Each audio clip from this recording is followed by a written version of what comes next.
Allô. Ok. Bonjour à tous et bienvenue sur videobourse.fr pour le premier live de la semaine de ce lundi 22 avril 2013. Je vous souhaite la bienvenue, je vous demandais si c'est ok au niveau du son et de l'image. Je suis désolé pour ces 21 minutes de retard. Je suis vendeur sur l'or ce jour. Eh bien on va voir comment ça se passe. Donc pour le moment c'est négatif. J'avais commencé à vendre l'or, alors je vais déjà commencer à attendre si c'est ok au niveau du son et de l'image avant d'enchaîner. Salut Pedro, salut Genesis sur le chat audio. Salut.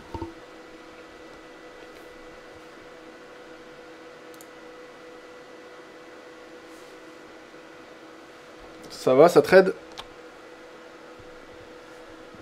Toujours ma position achat sur dollar index, moi. D'accord, et ça se passe bien? Ouais, ça se passe pas mal. On est sur des plus hauts historiques sur le dollar là, donc je coupe pas, je pense que on peut casser, donc on va suivre ça. Ça se passe pas grand chose aujourd'hui. Ok, moi je suis vendeur d'or là. Bon, a priori c'est ok. Il y a peut-être des À combien tu l'as vendu? À plusieurs niveaux, j'ai commencé à 1406 et mon point d'entrée le plus haut est à 1436 et j'ai 4 points d'entrée.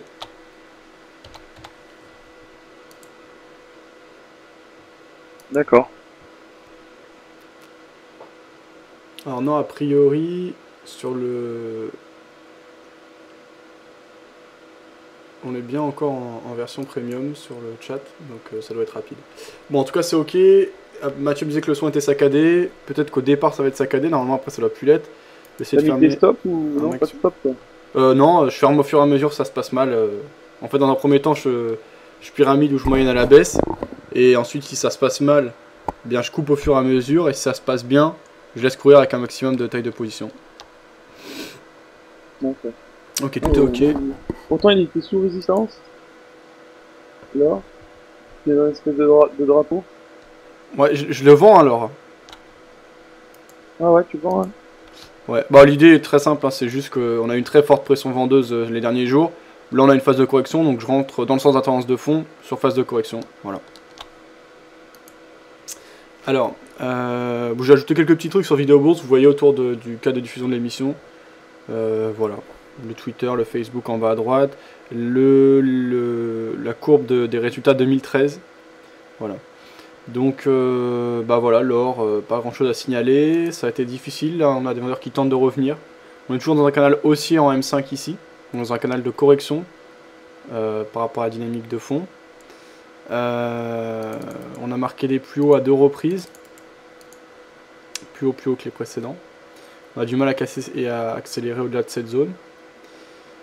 C'est des positions contre-tendance. Bon, alors initialement c'était pas vraiment contre-tendance. À court terme en tout cas on a une belle tendance haussière. Pour moi on a fait une vague, correction, plutôt consolidation. Une vague, correction. Le mouvement de hausse pourrait continuer. On verra ce que ça donne. En H1, on voit la pression de fond baissière très forte qu'on a eu ces derniers jours, qu'on avait depuis le 9 avril. Donc là par contre ça me va assez bien parce que eh bien, on a quand même une pression très forte, mais vraiment très forte, hein, puisqu'on est passé en 3 jours, on se rappelle on a perdu, je crois c'était combien? C'était 15% du cours de l'or. Sur un produit aussi important et aussi très déclore, c'est énorme. Donc on est passé de 1590 au plus haut, à des plus bas à 1321. Donc bah, je considère que si on a eu autant de monde, autant de capitaux qui sont allés dans un sens, maintenant qu'on a bien corrigé ce mouvement de baisse, ça peut être intéressant de rentrer dans le même sens que l'impulsion initiale. Pour vous donner l'image, imaginons qu'on soit sur un marché concret, un marché réel. Imaginons qu'il y a quelques jours, il y a eu plein de monde au stand qui voulait le même produit. Moi, j'ai pas pu en avoir. Ensuite, bah, les prix du produit concerné ont vraiment augmenté. Donc les gens ont commencé à moins s'y intéresser. Du coup, comme il y a eu moins de monde, bah, le marchand a commencé à baisser un peu ses prix pour faire revenir du monde. Et bien on est exactement dans cette phase. Donc là, on a eu un produit qui a vraiment intéressé énormément de monde très vite, avec beaucoup d'excès. Et là, on a beaucoup de monde qui en a profité. Du coup, le marchand a trop augmenté ses prix. et on a un marchand qui commence à les abaisser puisqu'il y a moins de gens qui s'y intéressent. Cependant, voilà, c'est un produit qui a intéressé du monde il y a quelques jours, donc je considère qu'il y a quand même de bonnes chances pour que ce produit réintéresse du monde quand les prix vont un peu remonter, puisqu'il y a beaucoup de monde peut-être qui n'ont pas pu se positionner, des choses comme ça. Donc voilà un peu ma logique par rapport à cette prise de position. Pour faire plus simple, voilà, c'est simplement prise de position sur phase de repli dans le sens de la tendance de fond. Alors faut faire attention, l'or c'est un produit de cassure, donc l'or c'est un produit qui peut casser très vite, très fort. Et c'est un produit qui peut aussi rester dans une zone très longtemps, donc vraiment ce qu'on appelle produit de cassure. Alors là on a un mouvement de baisse intéressant, on perd plus que 56 €. On est à l'intérieur d'un canal de correction. Voilà, on va voir ce que ça donne, ça peut aller très vite. Et enfin on termine par le graphe journalier. Le graphe journalier, on voit qu'on est dans une dynamique baissière depuis les plus hauts du 4 novembre 2012 et qu'on a eu un très fort excès ces derniers jours, notamment les 12, 14 et 15 avril dernier.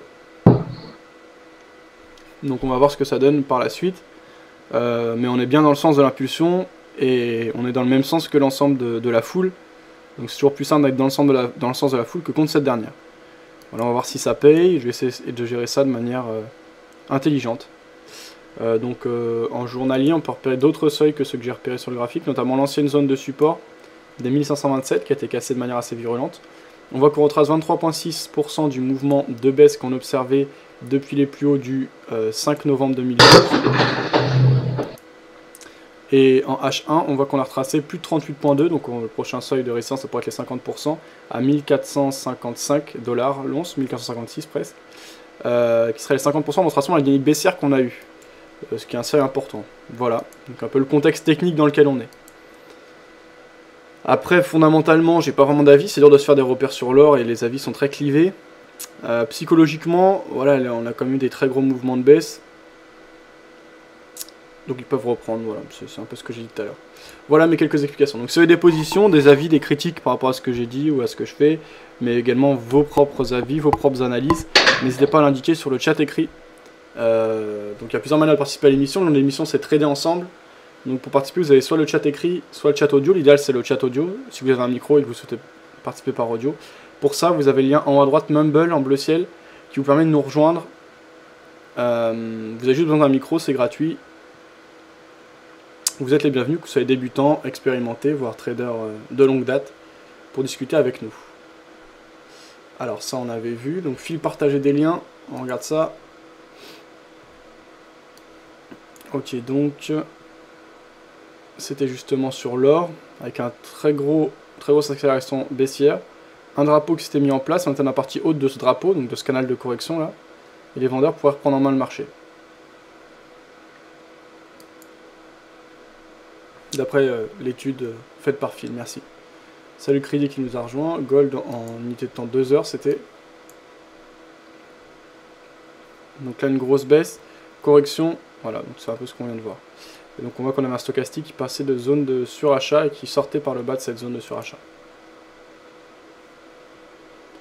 Salut Marc, salut Favelas. Alors tout ça c'est ok. Donc on va aller écouter un peu ce qui se dit à droite à gauche.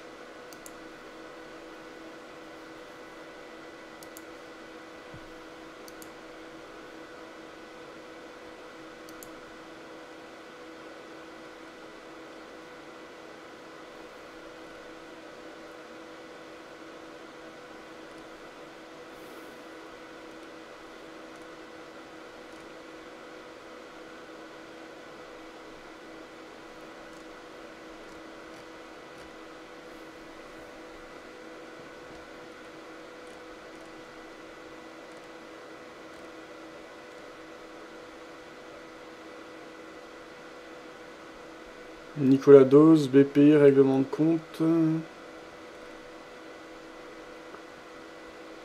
Le CAC 40 réduit ses gains. On commence par une petite mise en place. Ouais, sur les indices, c'est calme aujourd'hui. En écoutant le point à la mi-séance réalisé par boursier.com. J'ai pas trop regardé les indices. Je vais jeter un coup d'œil là au DAX. Ouais, effectivement, le DAX a un peu monté. Voilà. Moi, comme je suis intéressé à l'or, je regarde moins les indices là.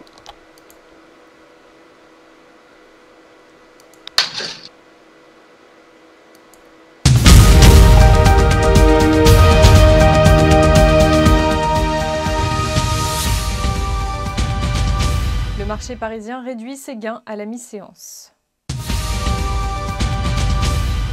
Du côté des valeurs, Natixis signe la meilleure performance à la mi-journée, portée par une recommandation. Crédit Suisse est passé à surperformance sur le titre. Globalement, les autres valeurs bancaires sont bien orientées. Relèvement de recommandation aussi pour EADS, cette fois-ci de la part d'RBC. Et puis du vert enfin pour Schneider Electric qui publiera demain. En tout cas, les analystes semblent y croire. Sur 22, 11 émettent un avis positif, 10 sont neutres et seulement 1 se montre négatif. À l'inverse, L'Oréal et Lanterne Rouge du CAC 40 sur des prises de bénéfices. Vendredi, le titre a pris plus de 4% après la publication de ses trimestriels. Et on se penche ce midi sur Suez Environnement qui gagne autour de 0,5%. Le groupe a pourtant fait état d'un chiffre d'affaires en repli de plus de 2% au premier trimestre à 3,5 milliards d'euros. En revanche, son résultat brut d'exploitation est en légère progression. Du côté des branches d'activité, le pôle déchets et l'international ont pesé sur les résultats alors que le secteur eau affiche une progression de 3% à 1 milliard d'euros. Côté perspective, Suez Environnement maintient ses objectifs. Et puis notons que GDF Suez, qui détient un peu plus de 35% du groupe, envisagerait de supprimer 4000 emplois dans le cadre de son plan de réduction des coûts, d'après la CGT. C'est la fin de ce flash. Votre prochain rendez-vous, c'est ce soir à 18 h pour le point de clôture. Voilà, donc ça c'était le point réalisé par boursier.com.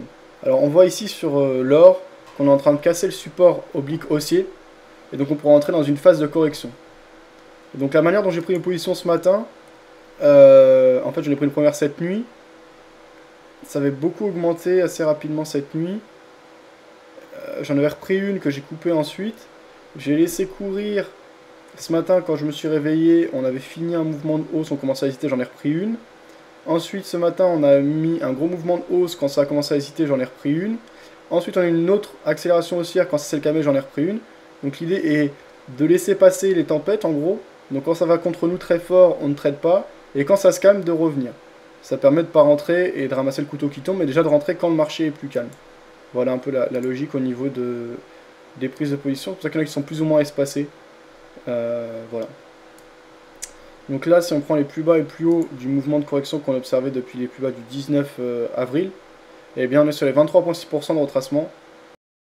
On est également dans la zone de support. Donc soit on va casser et on peut repartir vers les 38,2, ce sera 1420, on passerait largement en territoire positif, ce serait une bonne chose. Soit on va avoir un rebond. Donc voilà, on verra ce qu'il en est. On va... Alors, Phil qui disait or 1428,90, live 1,75. D'accord, donc ça c'est ton point de vente 1428, c'est ça Phil, ou c'est quoi ce que tu nous as donné? Crédit qui disait pas trop, j'ai fait un scalp sur le CAC avec succès et posé des ordres programmés, mais à chaque fois je loupe l'entrée en position de moins d'un point près. J'ai l'impression qu'on voulait être trop prudent. Quand on voulait être trop prudent, je loupe des opportunités.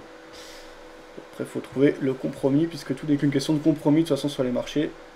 Pas de technique miracle, hein, toujours une question de risque et de profit potentiel. Fixé pour l'or, important PIB, expiration vendredi. Ok, hein, je suivrai ça, Phil. Alors, on va regarder tout de suite s'il y a des choses à attendre, des choses à observer du côté de Forex Factory aujourd'hui. En général, le lundi est assez calme, c'est la journée de la semaine la moins volatile, hein, en moyenne. Après, ça reste que les statistiques. Eh bien, on peut voir que on a le membre du FOMC, Dudley, qui doit parler à 14 h 30. On a la confiance des consommateurs qui va apparaître à 16 h, enfin qui a parlé à 14 h 30, pardon. On aura les ventes de maisons existantes à 16 h également par rapport à l'économie américaine. Donc on verra ça. La confiance du consommateur c'est européen à 16 h. Voilà, ce sera le seul chiffre important, les ventes de maisons existantes à 16 h par rapport à l'économie américaine. On suivra ça quand même d'un œil. Alors j'entends que ça fait du bruit le PC, je vais essayer de... 2 secondes.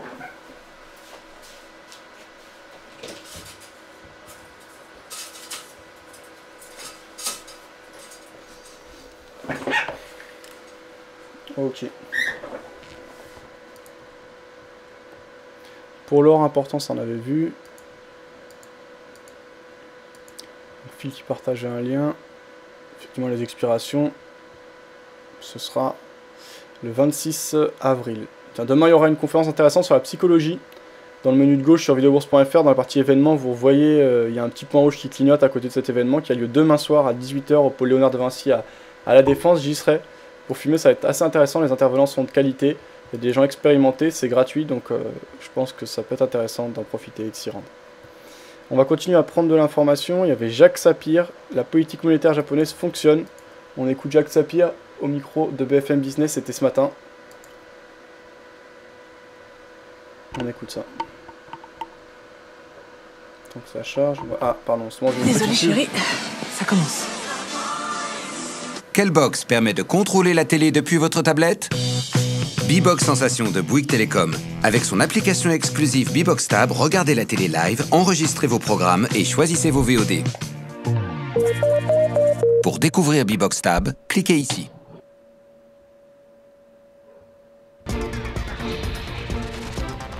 BFM Business, numéro 1 sur l'économie. Et à présent, on met les points sur les i avec Jacques Sapir. Bonjour Jacques. Bonjour. Vous êtes économiste, directeur d'études à l'EHESS. Jacques, on va revenir sur la bourse du Japon, la bourse de Tokyo, qui a gagné 2% ce matin encore. On gagne plus de 60% maintenant en 6 mois à Tokyo. Et on profite d'une nouvelle baisse du yen aujourd'hui. Il faut dire que le G20 ce week-end n'a émis aucune critique sur la politique de la Banque du Japon. Oui, il n'a émis aucune critique parce qu'il savait très bien que ces critiques ne seraient pas écoutées. Ce qui est tout à fait extraordinaire, c'est de voir comment la décision du gouvernement japonais de relancer l'économie par essentiellement le biais de la monnaie, par une dévaluation très forte et des injections de monnaie extrêmement importantes par la Banque du Japon, tout d'abord donne des résultats et ensuite est largement plébiscité par la population. Abe, le Premier ministre, vient de prendre 7 points de plus en positif en opinion favorable. Il est actuellement à 72% d'opinion favorable au Japon. Oui, c'est un peu l'inverse de François Hollande, quoi. Oui, tout à fait. Et il faut, de ce point de vue-là, comparer les choses. Abe, qui est un conservateur, s'est fait élire sur un programme que l'on peut considérer comme étant une relance keynésienne. Et il applique son programme, effectivement. Alors on peut se demander, est-ce que François Hollande ne pâtit pas du fait qu'il n'a pas appliqué son programme? Voilà, c'est pas un petit raccourci quand même malgré tout, Jacques Sapir. Bien sûr que si, bien sûr que si, parce que la situation est quand même relativement différente. Mais il faut noter que le Japon a compris qu'une dévaluation importante. J'avais dit en décembre, le yen va se dévaluer d'au moins 20%. C'est très exactement ce qui a été fait. Eh bien, il joue cette politique de dévaluation pour relancer son économie. Vous aviez eu des prévisions assez justes en effet sur le yen. Du coup, vous pensez que cette baisse du yen va se poursuivre longtemps et de façon aussi rapide que ces derniers mois, ou ça va quand même commencer à se calmer là bientôt? Je pense que le mouvement de descente va commencer à se calmer parce que les Japonais ont atteint leurs objectifs, si vous voulez. Le gouvernement japonais avait dit nous voulons faire baisser la valeur du yen de 20 à 25%. On y est. Eh bien maintenant, il n'y a plus de raison, si l'on veut que ce mouvement se poursuive. On ne peut pas exclure qu'il y ait ce qu'on appelle en langage technique de l'overshooting, et que le yen descende un petit peu plus bas avant de remonter pour se stabiliser autour de moins 20% par rapport au niveau qu'il avait atteint en novembre dernier. Mais il me semble que là, une bonne partie du programme sur lequel Abe s'était fait élire a été remplie. Une autre banque centrale qui pratique quasiment la même politique, c'est la Fed, la Réserve fédérale américaine. Et pourtant, l'économie américaine montre des signes de ralentissement depuis maintenant quelques semaines. On aura tout à l'heure le PIB américain du premier trimestre. À votre avis, ce ralentissement, il n'en est qu'à ses débuts ou c'est un accident de parcours qui sera vite effacé? Alors, si vous voulez, il faut dire deux choses. Tout d'abord, oui, l'économie américaine est en croissance. Elle est dans le domaine du positif. Bien. Maintenant, le problème, c'est qu'on avait espéré que la croissance soit forte en 2014 et en 2015, et on voit aujourd'hui que la totalité des instituts d'études et de recherche, ça va du FMI jusqu'à des institutions américaines, sont en train de réviser à la baisse les indicateurs de croissance. Le PIB ne sera probablement pas au-dessus de 2% pour cette année. Il sera très probablement sous les 3% et autour de 2,5% pour l'année prochaine. C'est pas honteux, Jacques? C'est pas honteux de... Ah non, ce n'est pas du tout honteux. Et il faut quand même savoir que les États-Unis avaient connu une dépression nettement plus forte que nous.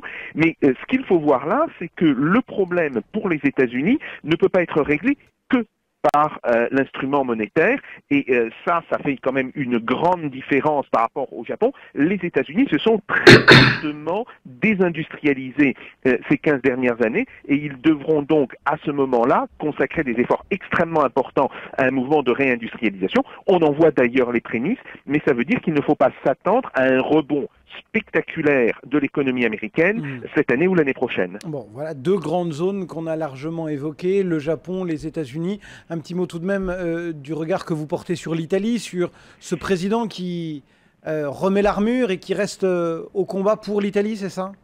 Oui, alors, écoutez, Napolitano va avoir 88 ans au mois de juin. Il avait dit d'ailleurs, écoutez, vous ne voulez pas me laisser me reposer un peu? Bon, au-delà de l'anecdote, il est clair que si il a été réélu président, c'est parce que les différents partis ont fait la preuve de leur incapacité à s'entendre, autrement que sur une reproduction de la formule politique qui avait tenu jusque-là. Et donc ça veut dire qu'on s'oriente très probablement vers une alliance entre le Parti démocrate et la droite de Berlusconi, aux conditions de Berlusconi. Et ça, c'est un point extrêmement important. Combien de temps, combien de semaines faudra-t-il encore avant que sorte un gouvernement de cette négociation? On ne peut pas le dire, mais il est clair aujourd'hui que c'est en réalité le retour de Berlusconi aux affaires. Oui, mais sans doute une coalition qui sera fragile et peut-être de nouvelles législatives dans les prochains mois, Jacques, non? Oui, c'est probable. C'est très probable. On ne voit pas cette solution aller au-delà de cet été, et je pense qu'on aura très certainement des législatives avant la fin de l'année. Maintenant, il faut là ajouter autre chose. C'est que dans toutes ces négociations et ces compromissions, il n'y a pas d'autre mot pour les qualifier, il y a un parti qui sort d'une certaine manière vainqueur, en tous les cas le vainqueur moral, c'est le Movimento 5 Stelle de Beppe Grillo. Ouais. Et Beppe Grillo, aujourd'hui, arrive largement en tête dans les espérances de vote. Bon, ce serait peut-être un combat Beppe Grillo-Berlusconi. Oui, tout à fait. Eh bien, écoutez, voilà, ce serait aux Italiens de voter. Merci en tout cas, Jacques Sapir, économiste et directeur d'études à l'EHESS. On vous souhaite une bonne journée, Jacques. À bientôt. Si, bonne journée. Voilà donc le point réalisé par Jacques Sapir pour un assez complet sur la situation fondamentale. Donc on va enchaîner.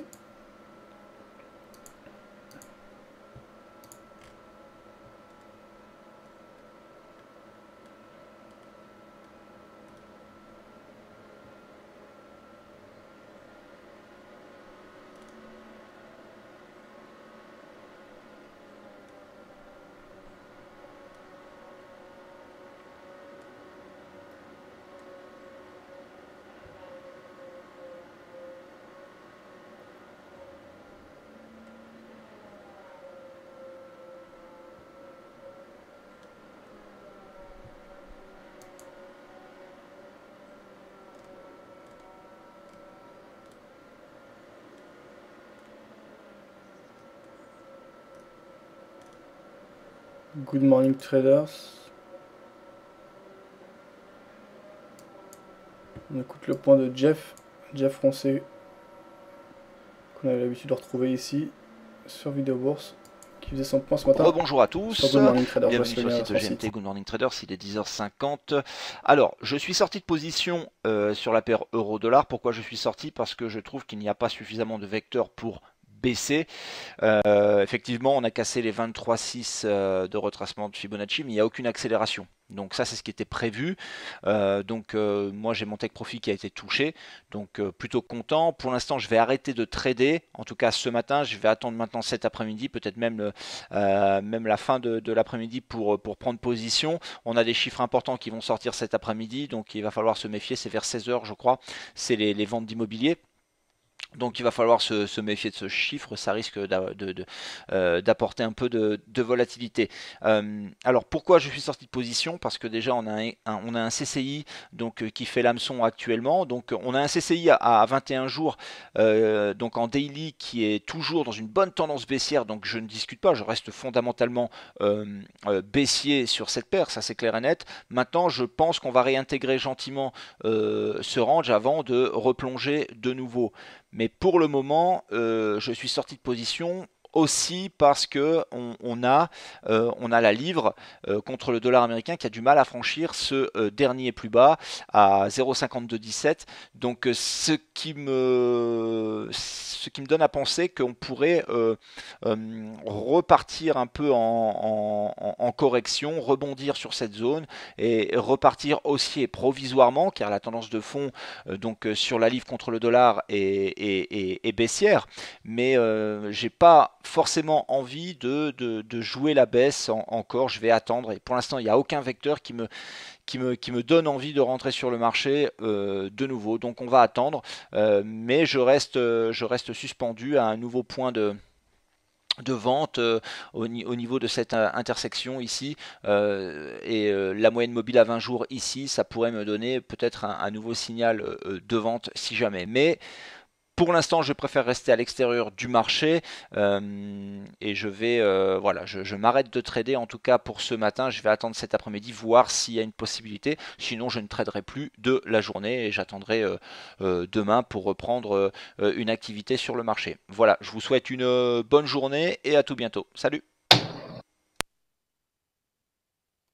Ok, c'est le point de Jeff. Alors, on va écouter d'autres points de vue.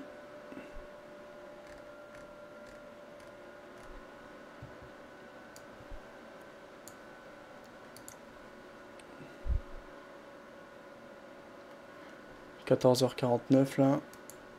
Patrick ex-financier qui donnait son point de vue sur les différents produits majeurs. On écoute ça.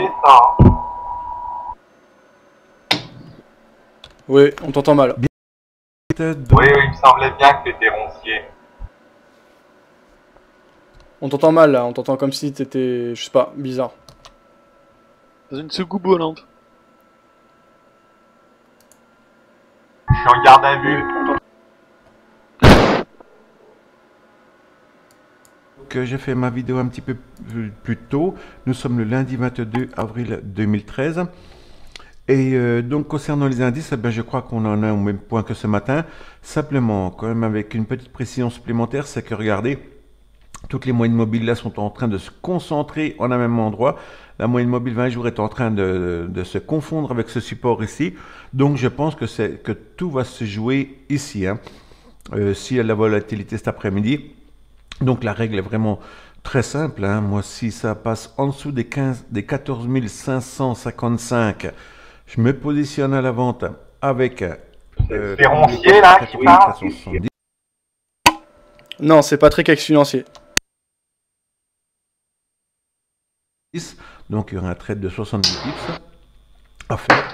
Ou alors, si les cours repartent à la hausse, j'attendrai quand même qu'un signal là soit donné. J'attendrai quand même bien les 14 600 pour ensuite me positionner à l'achat. Donc voilà, les seuils sont donnés. Il suffit simplement d'attendre que ces seuils-là soient atteints. Donc, je préfère roncier, moi. Ouais, attends, parce qu'on écoute la vidéo là.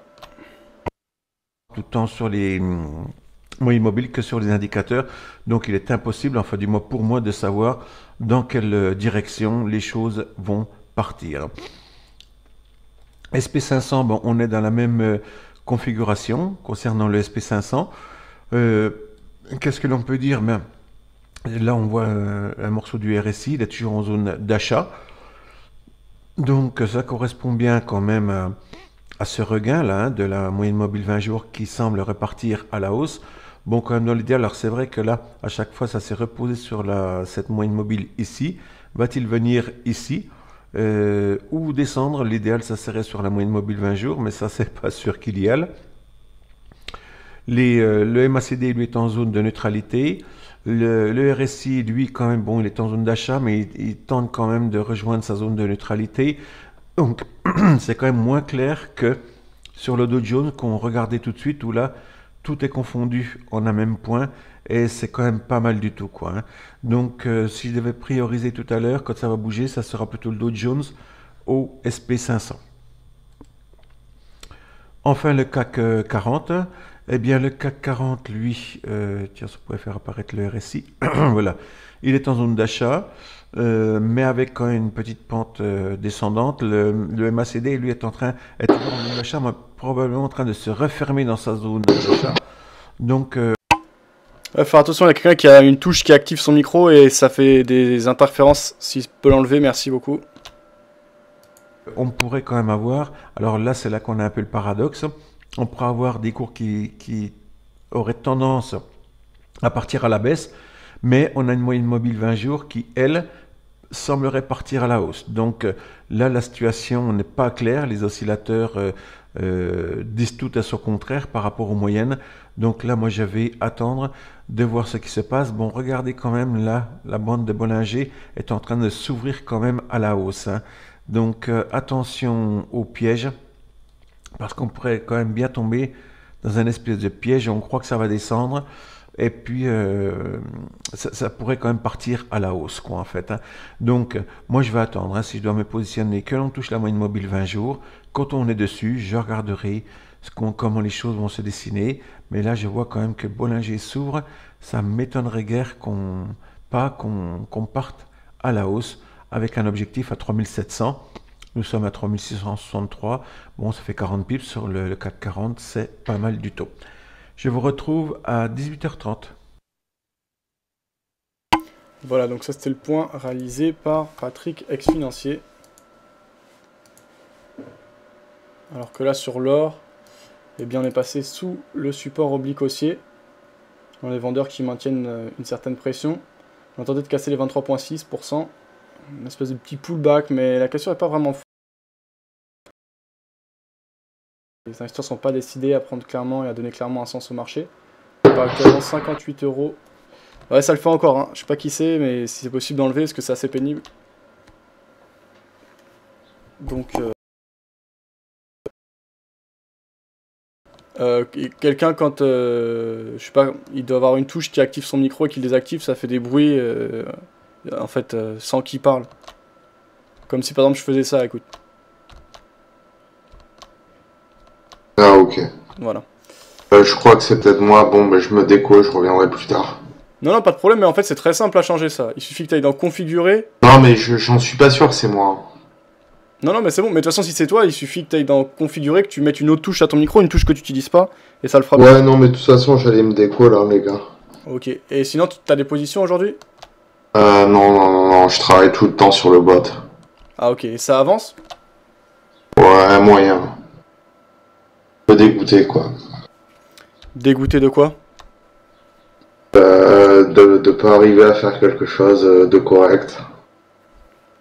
T'as rencontré quoi comme difficulté là? Je me fais stopper.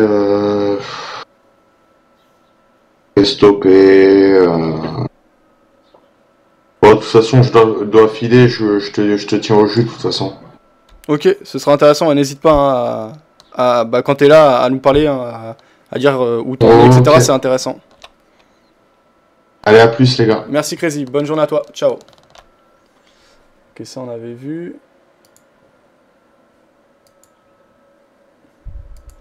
N'hésitez pas à nous rejoindre hein, sur le chat audio.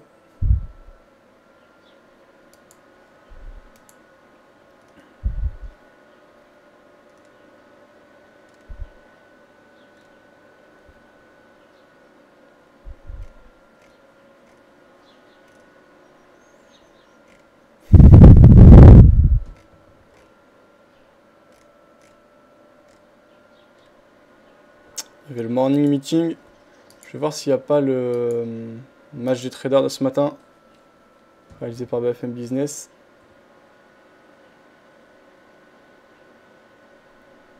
Non, pas encore publié. Et Marc Chantino, c'est la semaine dernière ça. Écoutez donc la première partie du morning meeting de ce matin, réalisée sur DailyFX. Bonjour à tous et bienvenue pour le Morning Meeting DailyFX de 11h. Nous sommes lundi 22 avril. Alors bonjour à tous, bonjour Daniel, Fabien, Panthère, Sébastien, Lionel, Patrice. Salut à Bax. Donc le son et l'image sont OK pour tout le monde? C'est parfait. Alors bonjour à tous, bienvenue pour le Morning Meeting de 11h, nous sommes lundi, j'espère que vous avez passé un agréable week-end, que vous êtes bien reposés, que vous avez peut-être mis vos graphiques à jour dimanche soir, que vous avez étudié le calendrier de la semaine. Si on était dans une classe avec des élèves, je pense que je ferai une interrogation sur les statistiques du calendrier à venir cette semaine.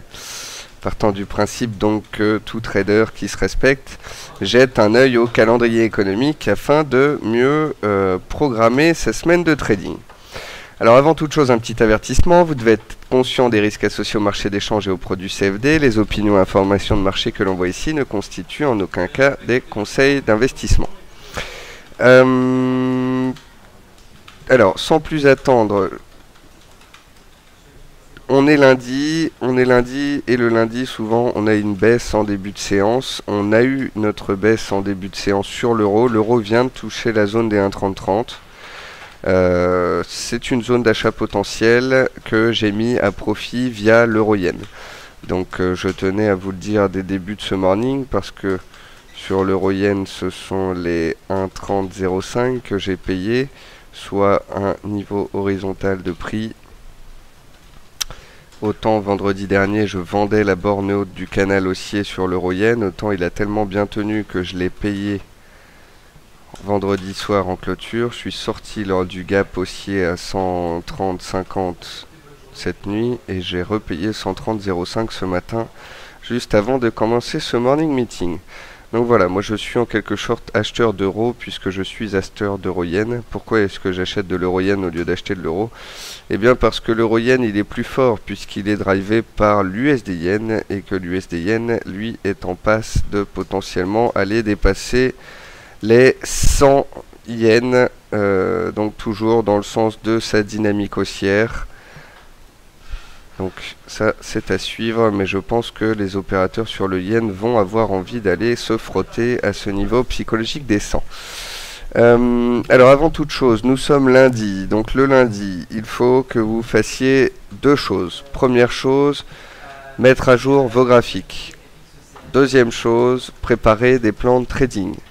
Pour préparer des plans de trading, il faut faire deux choses. 1. Étudier le calendrier économique. Le calendrier économique, il est là. Donc, on prend la semaine, on met des filtres, on prend les statistiques euros et dollars principalement. Allez, on va garder tous les pays, on va garder les impacts forts et on va regarder ensemble ce que cela donne. Première statistique à impact fort, NZD. Décision en matière de taux de la Banque centrale de Nouvelle-Zélande. Donc ça c'est mardi à 23 h. Donc là je pense que sur la paire Euro-NZD que Adrien regarde ces derniers temps, il va y avoir des choses sympas à faire. L'AUD. Donc l'AUD qui ce matin est la paire la plus faible. On a vu la livre, le NZD, l'euro tenir leur support. L'AUD fait une petite glissade sous support. N'est-ce pas un excès baissier avant de mieux remonter potentiellement? Donc sur l'AUD on aura les premières statistiques mercredi.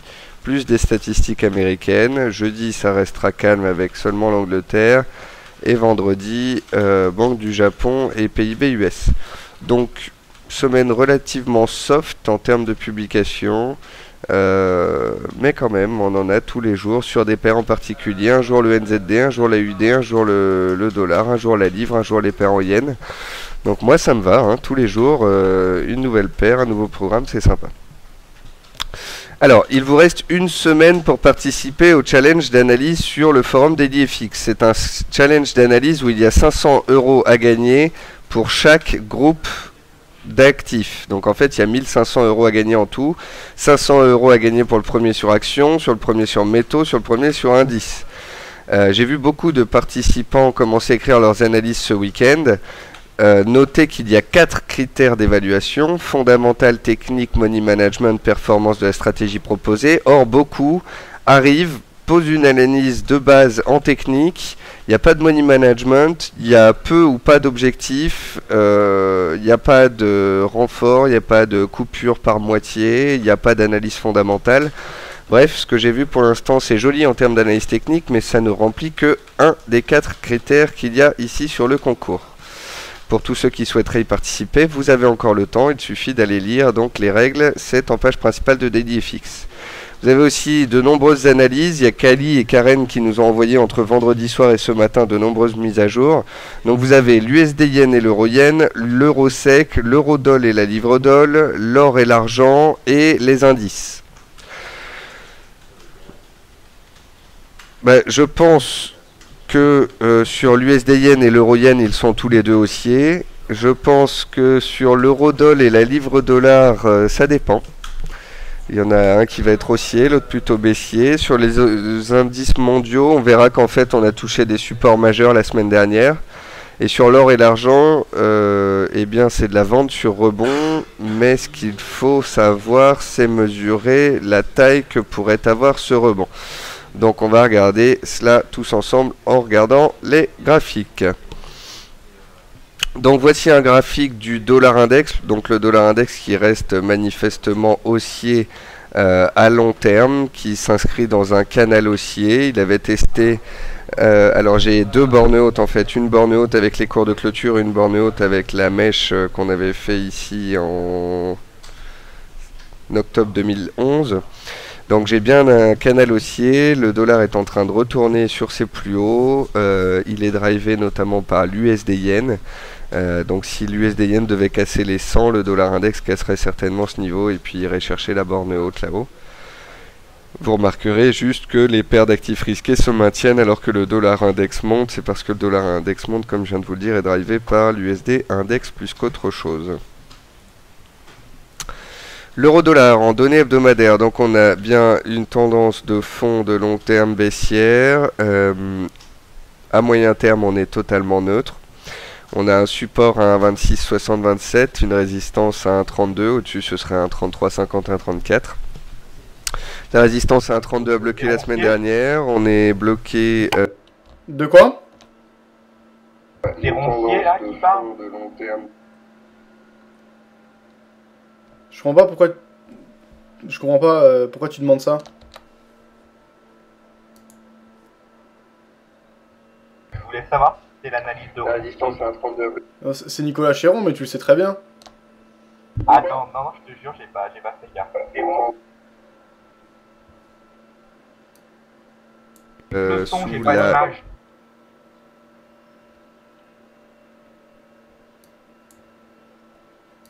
MM30 et les 1,3090, 1,31. Donc, salut, un vrai qui nous a rejoint sur Mumble.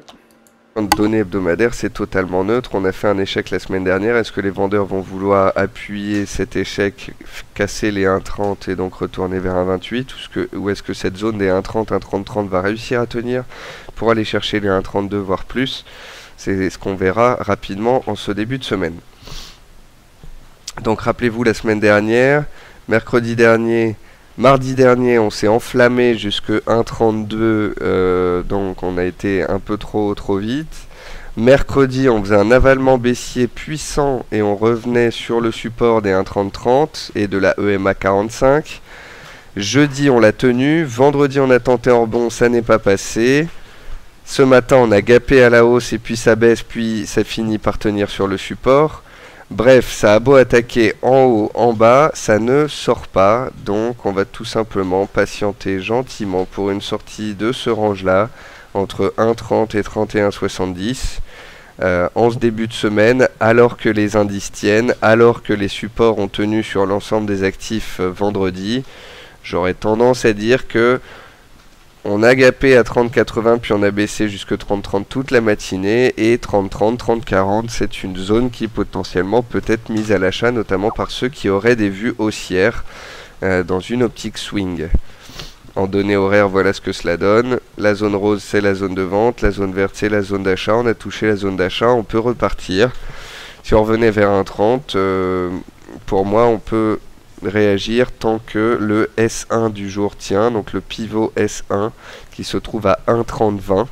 Donc tant qu'on est au-dessus d'un 30-20, je vois un range avec possibilité d'acheter autour des 1,30-30, 1,30-40 et de jouer la hausse vers les 1,30-80 de nouveau. Et ensuite on verra. Si on casse un 30-80, on pourra viser 31-20 et ainsi de suite. La livre, que vois-je? Début de semaine, dégradation du triple A anglais par Fitch vendredi. Et pour l'instant, ça tient le support. On a fait une petite mèche à 52,10, 52,10, 52,15, c'est les plus bas des 3-4 dernières séances.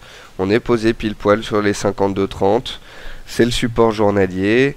On peut y réagir et puis remonter à 52,80 en séance. En tous les cas, si on avait dû casser le support en ligne droite, ce serait déjà fait, je pense. Donc c'est pour ça que je verrais bien un test favorable de ce seuil et puis un rebond. Et puis le NZD, c'est pareil, c'est une tendance haussière de moyen terme, c'est un support à court terme, donc il tient. Donc vous voyez qu'en fait on a un euro-dollar qui est posé sur le support des 1,30-20, 1,30-30, la livre qui est posée sur son support des 1,52-20, 1,52-40, et puis le NZD qui est posé sur son support également. Le seul à se faire peur, c'est l'AUD, avec donc une rupture de ses plus bas des dernières séances. Néanmoins, pour ceux qui auront regardé... C'est 10 minutes donc du morning meeting. Si vous voulez retrouver le point de vue complet de Nicolas Chiron, je vous laisse le lien sur le chat écrit. On va reprendre nos graphiques avec l'or qui a bien corrigé. On est quasiment au PRU, on perd actuellement 29 €. Donc c'est pas mal. Même par exemple, si on courir ma position prise la plus basse, donc qui est perdante actuellement de 165 €. En revanche, je couperai tout le reste. Donc avec un gain de 120 €, un gain de 44 € et une perte de 32 €. Et puis ça me laisserait de la marge. Alors soit le lendemain, quand je reprends mes graphiques, on a corrigé, tant mieux. J'ai plus qu'une petite perte, je peux essayer de courir ma position à la vente. Soit ça remonte et avec les prises de position en intraday. Donc voilà, l'idée est toujours en overnight et quand je suis pas devant l'écran, de ne pas être beaucoup exposé et de faire le travail quand je suis devant l'écran de manière à optimiser les gains et minimiser les pertes. Donc pour le moment c'est bien ce qui est fait ici. Donc quoi qu'il arrive, là par exemple, même si je fais maintenant en perte sur l'ensemble des positions, ça ne me dérangerait pas. Je considère que c'est un trade qui est bien géré. Les pertes faisant partie du trading, voilà. Alors je vous laisse le lien pour ceux que ça intéresse. On va faire un point sur ce qui se dit sur le chat écrit. Ça on avait vu. Ça on avait vu. Paris for Love qui était là, ça va Paris? Est-ce que tu as des informations à nous donner? Voilà, je vois que tu mettais. Voici un lien intéressant sur les statistiques des brokers US pour le premier trimestre. Merci beaucoup Paris for Love. Alors, on regarde ça. Donc c'est pour le... Tiens, ceux que ça intéresse, par rapport aux brokers américains qui sont obligés, vous savez, ceux qui sont régulés par la NFA, de publier chaque trimestre les résultats, le pourcentage de traders gagnants et le pourcentage de traders perdants, eh bien... ça a été publié donc pour le premier trimestre. Vous pouvez voir les résultats. Merci à Paris for Love qui a partagé ce lien sur le chat écrit. Donc on voit qu'au premier trimestre 2013 chez Interactive Broker il y a eu 43,3% de traders gagnants. C'est les meilleures performances, les meilleures statistiques qu'on a. Ensuite CityFX Pro, on a eu 41% de traders gagnants. Je connais pas CityFX, mais je pense que c'est City, la banque City. Ensuite, Honda, 38,1%. C'est pas beaucoup par rapport aux autres années, enfin aux fois précédentes. Gain Capital, donc c'est forex.com, 33%. FXM, on a seulement 29% de traders gagnants sur le premier trimestre 2013. Et MB Trading, on a 26,9%. Chez FXDD, on a 36,2%. Après, il y a d'autres brokers, donc Alpari, on est à 29,9 et ILQ, on est à 30,3. Donc, on a toujours une majorité de traders perdants et ceux qui ont les meilleures statistiques, c'est Interactive Broker. Donc, au niveau du nombre de comptes, Interactive Broker a 19 666 comptes. City, ils ont seulement 652 comptes, donc c'est très très peu. Honda, ils ont quand même 22 121 comptes, ce qui est beaucoup. C'est le plus gros de la liste, donc ça reste le premier courtier aux États-Unis. Gain Capital, Forex.com, ils ont 12 384 comptes. IBFX Trade Station, ils ont 9792 comptes. FXM aux États-Unis, hein, uniquement, ils ont 21 675 comptes, donc ils talonnent vraiment Honda de très près. Voilà, c'est vraiment les deux gros, hein. Enfin les trois gros, on va dire, FXM, Honda et Interactive Broker.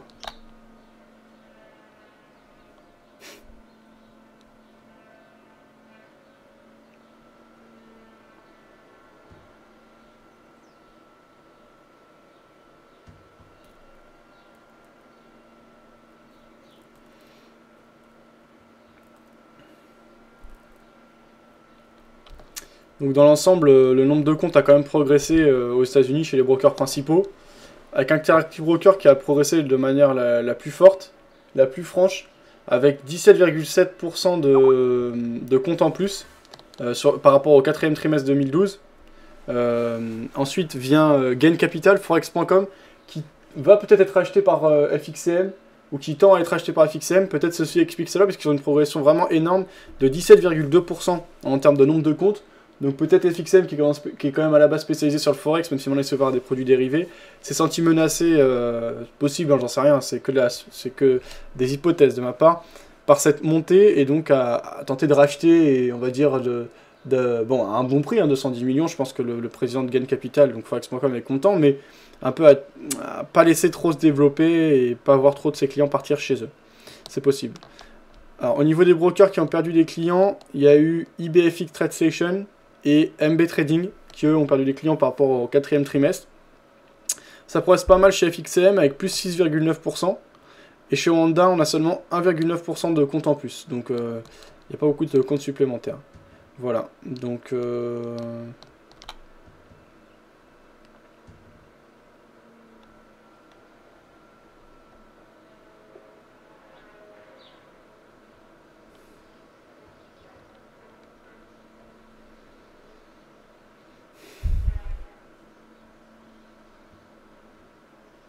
En moyenne, chez les brokers principaux aux États-Unis, on a quand même une hausse du pourcentage de traders gagnants par rapport aux traders perdants, par rapport au 4e trimestre 2004, de 0,1%, ce qui n'est pas énorme, hein, voire insignificatif. Donc c'est réalisé par Forex Maniat.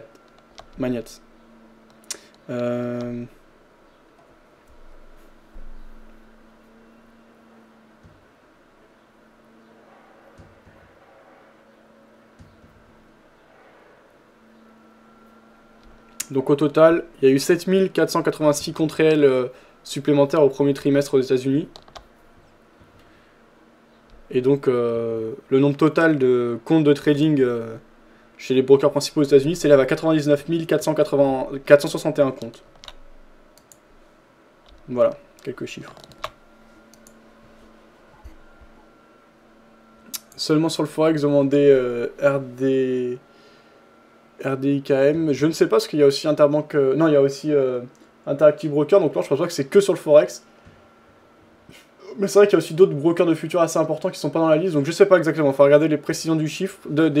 Donc pour ça, il faut se rendre sur Forex Maniat. Paris Forlo va juste laisser le lien vers le tableau. Si Paris c'était encore là, c'est un lien vers l'article complet. Et sinon, à vous de faire vos recherches. Chris qui disait à 15 h, retrouvez-moi pour mon live roulette. Belkayat m'a donné envie de retester la roulette. Salut Evan qui nous a rejoint. Chris qui disait j'ai 3 minutes pour me préparer, j'arrive. Oui, ça va pas durer longtemps. Donc Chris qui laissait un lien. Ok, version live. Phil qui disait nouveau, on a les tweets de Fab. Disait Phil. Effectivement, j'ai ajouté un module où vous pourrez les tweets, mais bon, je mets rien d'intéressant, c'est surtout mes prises de position. Et ce qui est en fait posté sur Facebook, qui est repris les dernières vidéos. Bon, c'est rare que je tweete spécifiquement sur Twitter, mais ça permet quand même de suivre l'actualité. Pour ceux qui aiment Twitter, voilà, je pense que c'est intéressant et efficace. Et essayer de synchroniser ça de manière optimale. Mania qui disait bonjour à tous, dites le live lag chez vous, j'ai des coupures toutes les 5 secondes. Alors, je ne sais pas, il faut avoir pas de lag chez moi. Alors Mania, si ça lag chez toi, il faut que tu baisses la qualité, tu passes en low, qualité low, et normalement ça devrait marcher. Pardon ?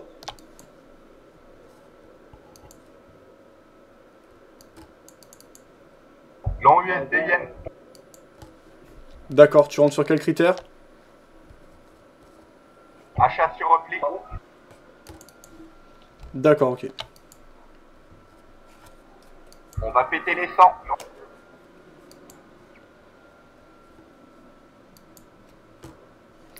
Alors le dollar yen qu'on a ici. Ah, c'est un petit repli là. Tu regardes en quelle unité de temps?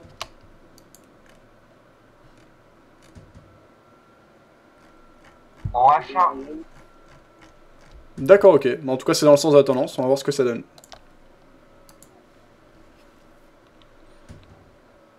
On est tous les deux acheteurs de dollars.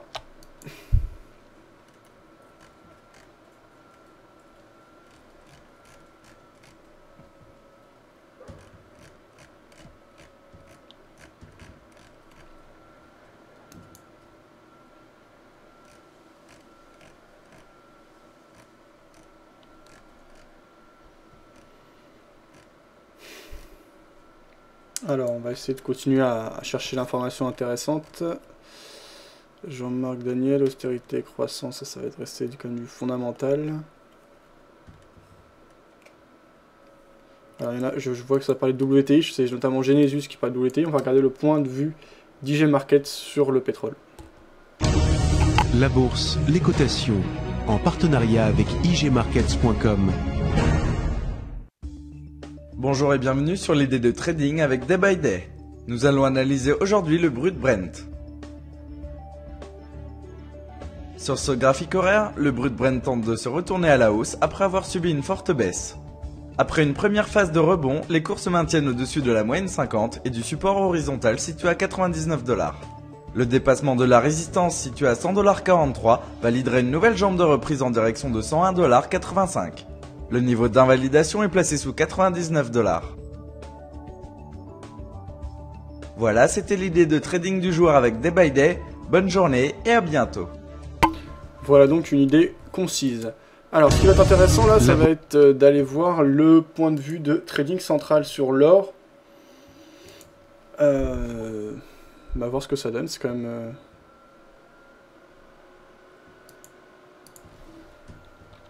des analyses que j'ai suivies et qui sont vraiment intéressants.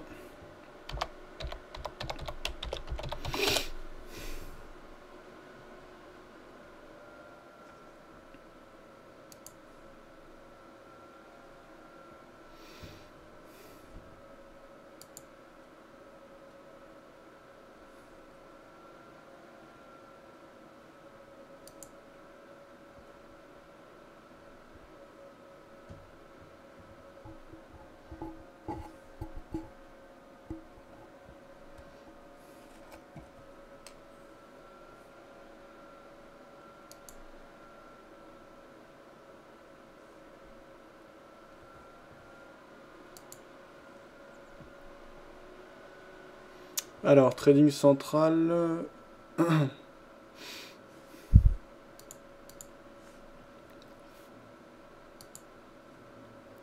Sur l'or, l'or c'est où? Je crois que c'est dans les commodities.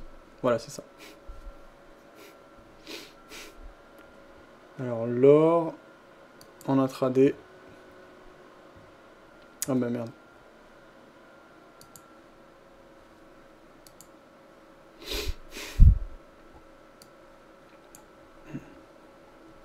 Eh bien, Trading Central a un biais haussier tant qu'on est au-dessus de 1391, qui est leur seuil important, et ils pensent qu'on pourrait aller vers les 1400. On verra ce qu'il en est. Voilà, donc en général c'est assez simple à leurs analyses, c'est un seuil, un objectif. Donc on a une éventuelle zone de résistance à 1456.5, moi j'avais parlé de 1455, donc ça on est assez d'accord. Et donc 1473 leur objectif, je sais pas pourquoi spécifiquement cette zone. Donc 1391, si on passe sous ce seuil, on repart sur un biais baissier, mais pour le moment on est sur un biais haussier d'après voilà. Donc ça vous le retrouvez sur Trading Central. Vous pouvez vous abonner sur tradingcentral.fr ou tester gratuitement pendant un mois. Autrement, il y a beaucoup de brokers qui le proposent. Là, moi je l'ai avec FX Pro notamment. Et vous avez beaucoup de